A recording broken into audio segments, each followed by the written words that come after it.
Texas Hill Country, July of 1873. The sun was a cruel weight in the sky when Xavier O'Connell spotted her crumpled near a dry mesquite bush, skirts dust-caked, one boot half off, her face ghostly pale.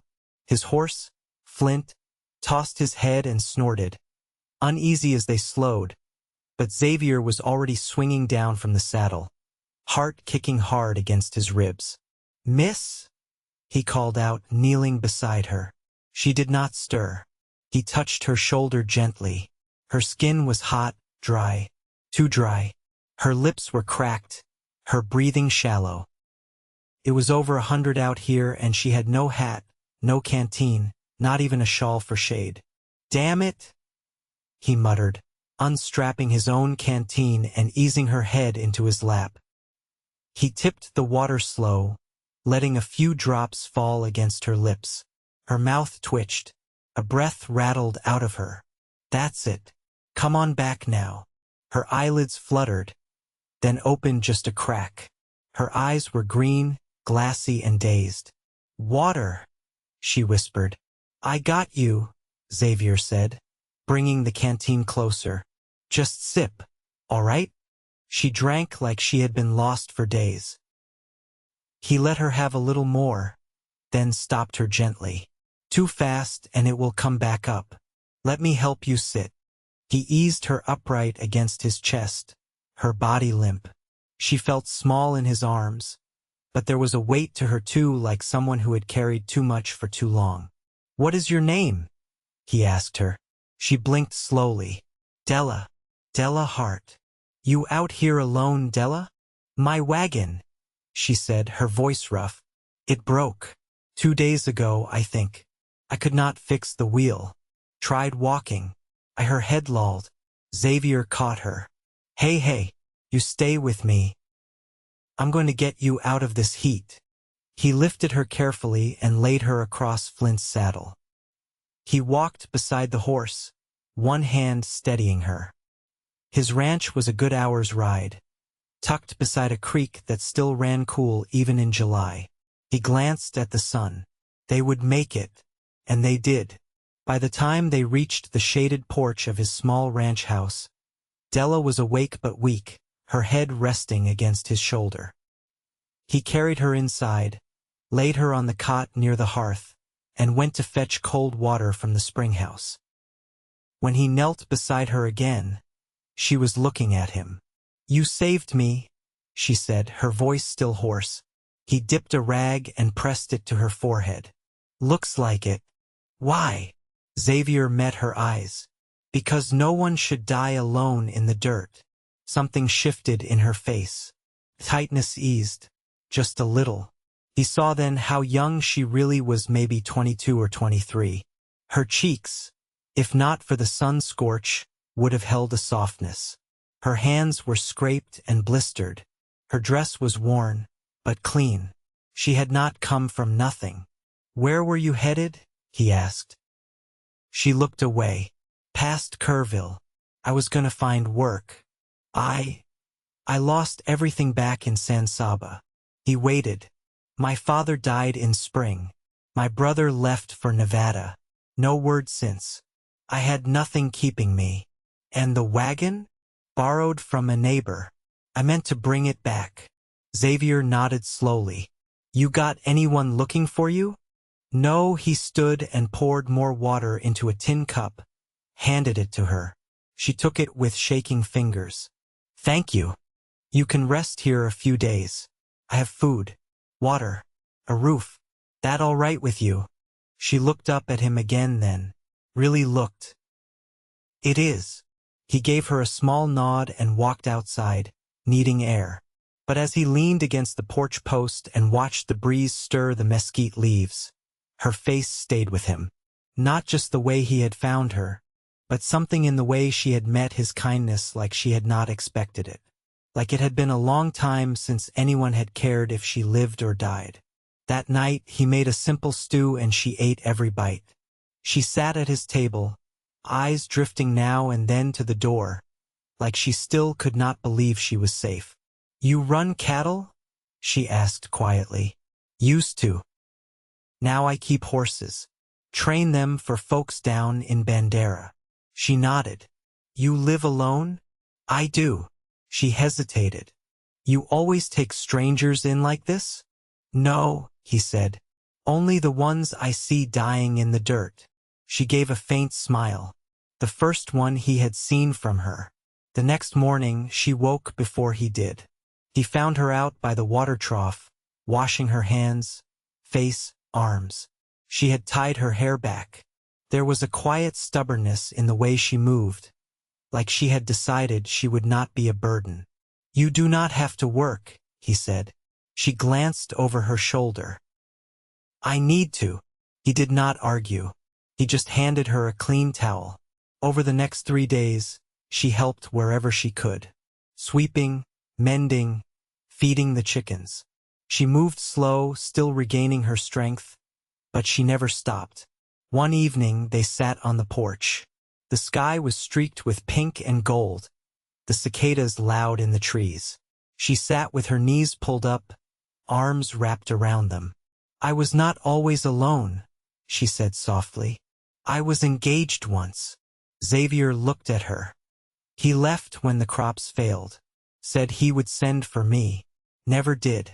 Then my father died. Everything went quiet after that. He said nothing, just reached over and handed her a cup of water. She took it. You ever been in love? Not the kind that stays. That made her look at him again. He shrugged. Folks come and go.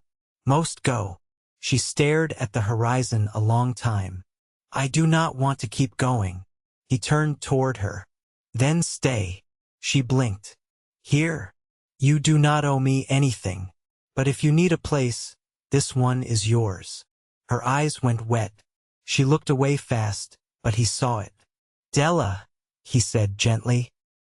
She looked back, and for the first time she did not look like she wanted to run. I do not know what to do with kindness, she whispered. You do not have to do anything with it, he said. Just let it be real. She nodded slowly, and in that moment, something deep passed between them. Quiet but undeniable. She stayed, and each day after that, the air between them thickened with something new. Not just gratitude, not just safety. Something that felt a lot like love, if either of them had the courage to name it. The sun had dipped behind the ridge, casting long lavender shadows across the pasture. When Della stepped barefoot into the barn, she paused just inside, letting her eyes adjust to the dim. The scent of hay and horse sweat filled the air, earthy and honest. Xavier stood at the far stall, brushing down a bay mare. He didn't turn, but his voice reached her clearly. She threw a shoe yesterday. Been favoring that back leg since. Della walked closer, her steps slow against the packed dirt. I can boil water for soaking, if she'll stand still for it. She will. She trusts quiet hands. Della leaned against the stall post, watching his movements. You always talk to them like they understand? They don't need words. They watch how you move. She nodded, folding her arms across her middle. I used to think people were the same, that if you were steady, they'd stay. Xavier finally looked at her. His shirt sleeves were rolled to the elbow, his forearms streaked with dust. Sometimes they do, but most folks don't know how to stand still. She didn't answer right away. Her eyes had settled on the mare's leg. I had a dog once when I was little. He'd sleep with his back to the door, like he thought he could hold the world out. What happened to him? A neighbor shot him, said he was chasing their chickens. He never did, but they didn't ask. Xavier ran a hand down the mare's flank. Some people don't care what's true, just what's easy. Della studied him. You don't strike me as someone who takes the easy way. I've done my share of walking off. Left a few things behind I wish I hadn't. She stepped into the stall, slow and careful, and set her hand on the mare's shoulder. The animal didn't flinch. Were you ever married? She asked. No, why not? He looked at her then, and there was no dodge in his eyes. Didn't know what I'd give anyone. Not back then. But now. I know how to build a fence that doesn't fall. I know how to keep a fire going through a cold night. I know how to listen, even when nothing's being said. Della's hand stilled on the horse. That sounds like something. He brushed a strand of hair from his brow with the back of his hand. I've been thinking about what you said. About not knowing what to do with kindness. Her throat tightened, but she held his gaze. You don't have to do anything with it, he said again, softer this time. But you could let it stay. Let me stay. She let out a slow breath. I used to dream of a house with wood floors and windows that opened right. No shouting. No waiting for the next bad thing. There's no shouting here. I noticed. The mare shifted, and Della's hand slid down her neck. Steady. I keep expecting this to end. Like I'll wake up back on that trail. Dust in my mouth. Sun in my eyes. You're awake now. He stepped closer, not touching her. Just near enough she could feel the heat of him. And you're home, if you want it. She didn't look at him right away, but when she did, her eyes were clear. I want it. The moment stretched, quiet and full. Then she smiled, not the cautious gratitude of before, but something real, unguarded. He returned it, and the space between them eased. That night, after the animals were fed and the lanterns lit, they sat on the porch again. She brought out a small tin box she'd kept tucked in her satchel. Inside were folded scraps of cloth, needle and thread, and 3 buttons of different sizes. My mother taught me to sew, she said, stringing a needle. Said no matter where I ended up, if I could mend something, I'd never be useless. Xavier watched her fingers move. You've never been useless. She smiled without looking up. You don't know that. I do. She paused. I used to think I needed someone to save me, but now, I think I just needed someone to see me. I see you, Della. She met his eyes. And I see you, Xavier. The fireflies blinked in the dark, the night air soft. They sat there a long time, sewing and watching the stars come out, not needing anything more than what they already held between them. The heat broke 3 days later in a hard, sudden rain that swept across the hills like a blessing. Della stood on the porch, arms crossed tight against the wind, her hair damp and curling at her neck. Xavier came up behind her, stepping into his boots as he looked out at the sky. Ground needed it, he said. She nodded, eyes on the silver run of water gathering in the ruts near the barn. So did I. He didn't press her meaning. Instead, he handed her his oilskin coat and pulled the door shut behind them. Later that afternoon, the rain eased, and the clouds drifted east. Della was in the barn loft, kneeling near the hay bales, folding a length of muslin she'd found in a trunk beneath the cot. She'd asked Xavier if she could make curtains for the windows, something to soften the light.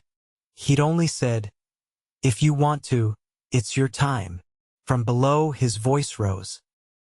You ever seen a foal born? She looked down through the slats. No, he was at the far stall, crouched beside a chestnut mare so heavy with pregnancy she hadn't been walking right for days. Della climbed down the ladder, careful not to jostle her sewing tin, and joined him. She's close, he said, running a slow hand along the mare's belly. Came out this morning and she was pacing. Della crouched beside him, watching the mare's nostrils flare. Is it dangerous? Can be. Depends how she labors. Most times, they know just what to do. She didn't speak for a long while. Then, quietly, I wanted children once. Xavier didn't look at her, but his jaw shifted. Still could. Maybe. She rested her hand against the wood beam. I used to picture a house with small boots by the door and someone calling me mama like they meant it, not like a chore.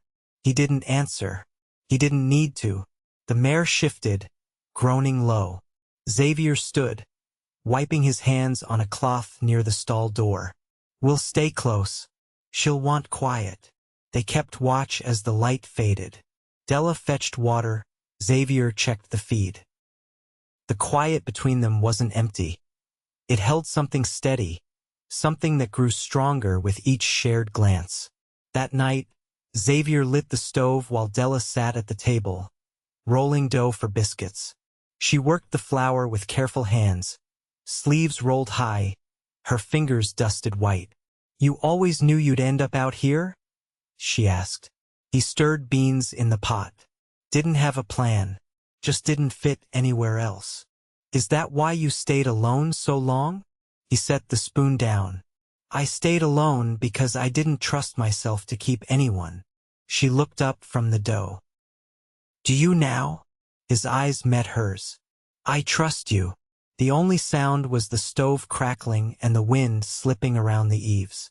She reached for a tin cup, filled it from the pitcher and took a slow sip. "I've never had a man say that to me before.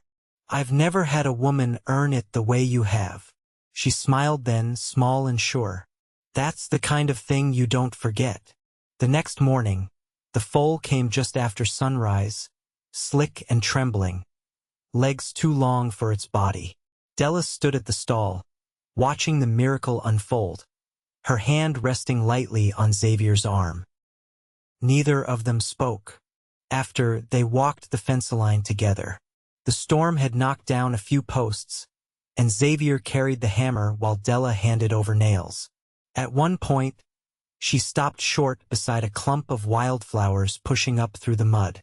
"These weren't here before," she said. "Rain brings out what's been waiting." She crouched, brushing her fingertips over the petals. "So do people sometimes." He didn't say anything, just watched her kneel in the grass, the morning light catching the soft line of her jaw. When she stood again, he caught her hand and didn't let it go. "I'm not waiting anymore." Della looked down at their joined hands, then back at him. "Neither am I." They finished the fence like that side by side, no space left unspoken. And when they returned to the house, she didn't go to the cot. She followed him to the room at the far end of the hall, and when he opened the door, she stepped inside like she'd always belonged. That evening, as the lantern threw gold light across the walls, Xavier sat beside her on the edge of the bed, his thumb tracing slow circles across the back of her hand. "You ever think about staying forever?" he asked. She leaned into him, her voice sure. "I already have." And that night, as the wind settled and the fields dried and the foal found its legs for the first time, two people who had been broken by the world found something stronger in each other than anything they'd lost. A binding built not from rescue, but from quiet days and steady hands. From the small, ordinary grace of being seen and loved for everything they were. The first frost came early that year, silver spreading the pasture before dawn and turning the breath of the horses into pale clouds. Della stood at the open barn door, sleeves pulled down over her hands, watching her breath rise into the cold. Xavier was already inside, his back to her as he checked the feed bin. "I stitched that rip in your coat pocket," she said, her voice low in the crisp morning air. He turned slightly, the faintest lift at the corner of his mouth. "I was wondering why the nails weren't falling through anymore." She stepped in, shutting the door behind her to hold in the warmth. "You didn't say anything about it." "You didn't either." "I figured it didn't need saying." He nodded once, then bent to scoop grain into a bucket. "You ever think about what you'd be doing if you hadn't left San Saba?" She leaned against the stall post, eyes soft. "I try not to, but sometimes I wonder if the house is still standing." "Probably not." Roof leaked something fierce. He carried the bucket past her, the smell of grain and cold leather trailing with him. "You want to go back and see it?" "No," she traced the edge of the wood with her thumb. "Some places are better left behind." He poured the feed into the trough, then set the bucket down. "You never talk about your mother." She died when I was 11. Fever took her. After that, it was just Pa and me. He taught me how to read ledgers and fix a fence and clean a rifle, but he didn't know what to do with sadness. Just worked until he couldn't. She crossed the room and picked up a curry brush, starting on the old gelding in the corner stall. I don't remember her voice anymore. Just the way her hands smelled like lye soap and rosemary. Xavier leaned against the frame beside her. My ma used to keep a locket with her mother's picture in it. Said remembering wasn't supposed to be easy. Meant it had weight. Della looked over at him. Did you keep it? Lost it in a flood. Back when I was working cattle northeast of Fredericksburg. I try to recall her face sometimes, but it's mostly shapes now. She nodded, brushing gently along the horse's shoulder. Doesn't mean they're gone. Just changed. He watched her a moment, then stepped away, tugging the barn door open wider to let in the rising light. We've got a neighbor riding in from Medina today. Wants to trade for the chestnut yearling. She looked up. You letting her go? She'll be better off with someone who's got time to work her. I can't keep everyone. You ever think about hiring someone? He gave a quiet laugh. You offering? I've already been working for my keep. That's not what it's been, Della. She straightened, brushing hay from her skirt. I know. Her eyes held to his. I just mean maybe it's time to think wider than surviving. He studied her a long beat. What do you have in mind? There's land west of here. Good water. A few cabins that were abandoned after the war. If we cleared some of it, we could raise more horses, grow feed instead of buying it. You want to build something? I want to belong somewhere that doesn't feel borrowed. He stepped closer, brushing a fleck of straw from her shoulder. You already do. Her voice softened. Then let's make it ours. The knock came just after noon. A man stood at the gate, lean and weathered, his saddle creaking under him. Xavier met him halfway, and Della watched from the porch, arms folded against the wind. After a short conversation, the man dismounted and led the chestnut filly away, her ears twitching uncertainly as she passed through the gate. That evening, Della found Xavier sitting near the fire pit, sharpening a blade with long, steady strokes. She sat beside him, tucking her skirt beneath her knees. You all right? She asked. She was a good one. She'll do fine. He nodded, eyes on the blade. I've been thinking about what you said. And I've got enough saved to buy lumber. We could start with one cabin, maybe 2 corrals. She didn't speak, but her hand found his on the whetstone, stilling it. I want to build this with you, he said. She looked at him, her voice steady.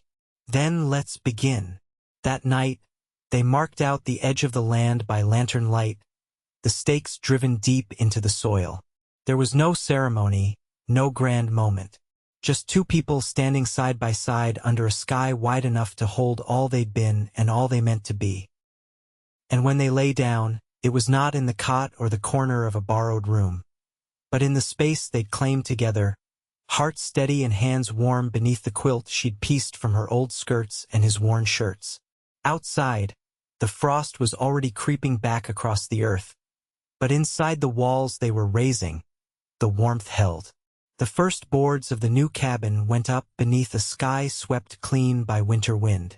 Della held the frame square while Xavier hammered, the rhythm of the blows steady, anchoring like a heartbeat. Her sleeves were rolled high, fingers raw from smoothing rough pine, but her eyes never left the line he'd drawn in charcoal along the beam. You ever build something from the ground up before? She asked. He adjusted the post with a measured nudge. Put up fences, repaired roofs. Never made a home from nothing. She let go of the brace, shading her eyes. Feels different, doesn't it? Feels like it's ours. They worked until the light thinned and the cold knotted their backs. Over supper, Della poured the last of the dried lentils into the pot, adding onion and salt without measuring. She moved through the kitchen with the ease of someone who no longer counted the days. "You hear from that neighbor in Bandera again?" she asked, stirring slow. Xavier leaned back in the chair, stretching his legs. "He sent word. Wants another 2 horses by spring." She nodded.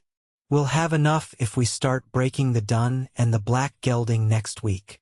You still want to take that ride west when the thaw comes?" "I do."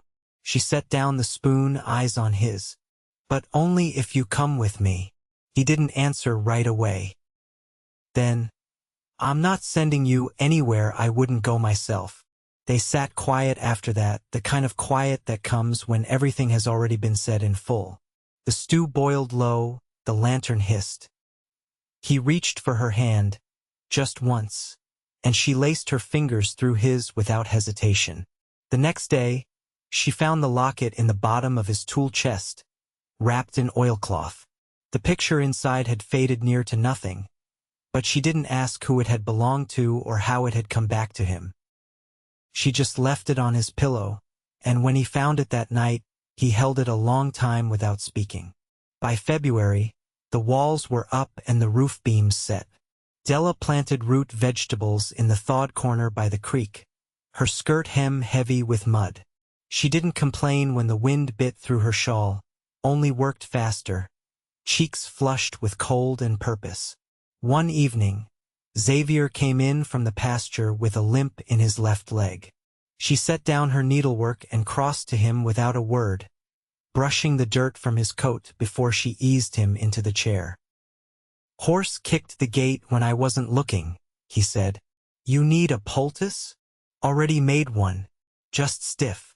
She knelt to untie his boot. "You'll need to stay off it tomorrow." He watched her fingers move. "You always know what to do." "I've had enough years of not knowing. I pay closer attention now." He reached down, cupping her chin. "You're not the same woman I found in the mesquite." She smiled without looking up. "And you're not the same man who carried me back." Spring came slow that year, but when it did, it came in color plum blossoms along the creek, pale green shoots pushing up through the garden beds, and a new foal born in the quiet hour before dawn. Della was the first to touch it, her hands gentle on the wet hide. "It's a filly," she whispered. "Strong one." They named her May. The day they moved into the new cabin, the sky was wide with clouds but offered no rain. Della walked through the single room, touching the walls, the table they'd built from a fallen oak, the bed with quilts stacked too deep against the lingering chill. Xavier stood in the doorway watching her. "You think it'll hold?" She turned to him. "It already has." They didn't speak vows. They didn't need to. But that night, he took her hand as they lay beside the open window and said, "You're my whole life, Della O'Connell." She pressed her forehead to his. "And you're mine." Years passed. The horses multiplied, as did the rows in the garden. They built a second cabin, then a small barn farther west. Folks from town came to trade, to learn from Xavier's training methods, and to ask Della for help with their sewing, their preserves, sometimes even their babies when the doctor was too far to reach. She never turned anyone away. They never had children of their own, but the land grew under their hands, and they filled it with the kind of love that seeped into fence posts and floorboards. The kind that did not ask for anything more than presence. The kind that stayed. In early summer of 1882, they sat on the porch as dusk softened the sky, watching the filly May now grown graze near the edge of the pasture. Della's hair had begun to silver at her temples, though her eyes were still sharp and clear. Xavier poured 2 cups of coffee and handed her one. "You remember the first thing you said when you saw this land?" She took a sip, the steam curling between them. "I said it looked like it had been waiting." He nodded. "It was." She rested her head on his shoulder. "So was I." The sun slipped behind the ridge, and the lantern inside flickered to life. The porch creaked as they rocked slow, side by side, the only sound the wind in the grass and the horses breathing steady in their stalls. They did not speak again that night, but neither of them needed to. They had built a life from quiet, from trust, from the steady choice to stay, and they stayed together, loved, and whole for all the years that followed.